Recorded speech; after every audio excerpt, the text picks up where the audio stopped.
నేను ఖుషి సినిమా చేస్తున్నప్పుడు అప్పుడే లండన్ ఈ ఫిల్మ్ మేకింగ్ కోర్స్ చేసి మన డైరెక్షన్లో ఇన్స్టిట్యూట్ అంతేనా డైరెక్షన్ ఫిల్మ్ మేకింగ్ కోర్స్ చేసి అప్పుడు గ్రాడ్యుయేట్ అయ్యి వచ్చి అప్పటి నుంచి ఉన్నప్పుడు బట్ యాక్చువల్ తనతో మాట్లాడుతుంటే మోస్ట్ సెన్సిబుల్ డైరెక్టర్ అనిపించారు. ఈ ఒక టైంలో ఏమనిపించిందంటే బయట ఉన్న మాటలు కానీ అసలు సినిమా వస్తుందా లేదా బయటికి అని ఉండేది. కానీ మాకు ఎప్పటికప్పుడు నీరసం పడిపోయినప్పుడల్లా నాకు నీరసం వచ్చేసేది. సినిమా అవుద్దా అవ్వదా అనుకున్నప్పుడల్లా దీనికి ప్రాణవాయువునిచ్చిన వ్యక్తి కీరవాణి గారు. ప్రతిసారి నేను వర్క్ చేసి నేను ఎందుకంటే సినిమా చివరిదాకా నేను నమ్మను. ఎప్పుడు నేను ఒక సినిమాని నేనేం నమ్ముతాను, చిన్నప్పటి నుంచి వెరీ ఫార్మేటివ్ ఇయర్స్లో నుంచి కూడా ఒక మంచి సినిమా గురించి నువ్వు మాట్లాడక్కర్లా, రిలీజ్ అయితే బాగలేకపోతే ఎలాగ మాట్లాడక్కర్లా.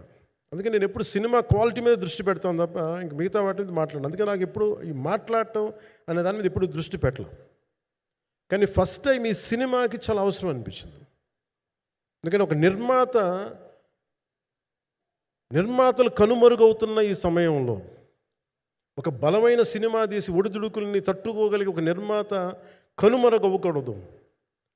ఆయన పక్కన ఏది ఉండాలని అండగా ఉండాలని చెప్పేసి నేను అన్నీ వదిలి ఇంత బిజీ షెడ్యూల్స్ అన్నీ వదిలేసి ఒకవైపు నన్ను నా ప్రత్యర్థులు తిడుతున్నా కానీ సినిమాలకు వెళ్ళిపోయిన తిడుతున్నా కానీ ఇదేంటంటే నాకు అన్నం పెట్టింది ఇది నాకు నా సినిమా పరిశ్రమ.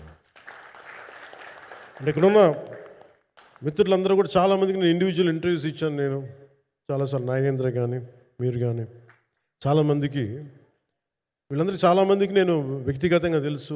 కాకపోతే నాకు సినిమా అంటే నేను సినిమా గురించి ఎక్కువ చెప్పలేక ఎక్కువ మాట్లాడలేను. కానీ బట్ నాకు నిజంగా సినిమా మీద అపారమైన గౌరవం, సినిమా మీద అపారమైన ఆసక్తి, నాకు ప్రాణవాయువు అది. Story telling is a necessity for all each and every individual.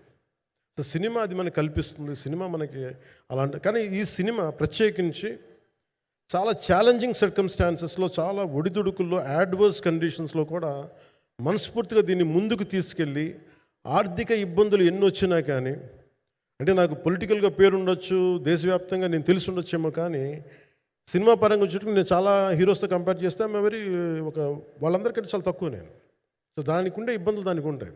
మిగతా వాళ్ళకి బిజినెస్ అయినందుకు నాకు బిజినెస్ అవ్వదు, వాళ్ళకి వచ్చినందుకు నాకు రాకపోవచ్చు. ఎందుకంటే నా దృష్టి, నా కాంపిటేటివ్నెస్ ఎప్పుడు నేను సినిమాల మీద పెట్టలేదు. నేను ఇప్పుడు సొసైటీ పొలిటికల్ ప్రాసెస్ పెట్టాను, కానీ ఎప్పుడు సినిమా మీద నేను ఎంత ఉండాలనేది నేను ఎప్పుడు పెట్టలేదు. నేను ఎప్పుడు చాలాసార్లు మన నాగేంద్ర కానీ మిగతా మన సూపర్ హిట్ మన కీర్తిశేషులు బిఆర్ రాజు గారు చనిపోయారు, ఆయనకి ఇంటర్వ్యూస్లో కూడా ఉంటుంది. ఈ చిత్ర పరిశ్రమ చాలామంది హీరోస్ ఉంటారు, వాళ్ళలో నేను వన్ ఆఫ్ ది హీరో అంతే. నాది ఒక సంవత్సరంలో ఒక ఫ్రైడే ఒక థర్స్డే రిలీజ్ అవుతుంది అంతే, అంతకుమించి తప్ప ఇది అందరి పరిశ్రమ, అందరూ రావాలి అలాంటిది నేను కోరుకునేవాడిని నేను. సో దాంట్లో భాగంగా రత్నం గారు లాంటి నిర్మాత బతికుండాలి, రత్నం గారి నిర్మాతకి ఇబ్బందులు కలగకూడదని చెప్పి లాస్ట్ మినిట్లో ఇంక చూసిన తర్వాత I stepped in to it.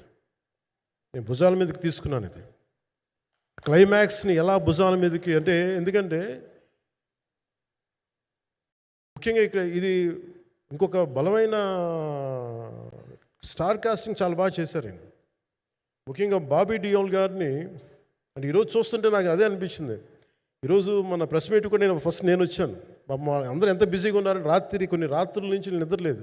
మన మనోజ్ పరమహంస గారికి కానీ, రత్నం గారికి కానీ, జ్యోతి గారికి కానీ, పాపం ఈ సినిమా ప్రమోషన్ సింగిల్ హ్యాండెడ్గా పాపం నిధి అగర్వాల్ భుజాల మీద వేసుకొని నాకే బాధ అనిపించింది.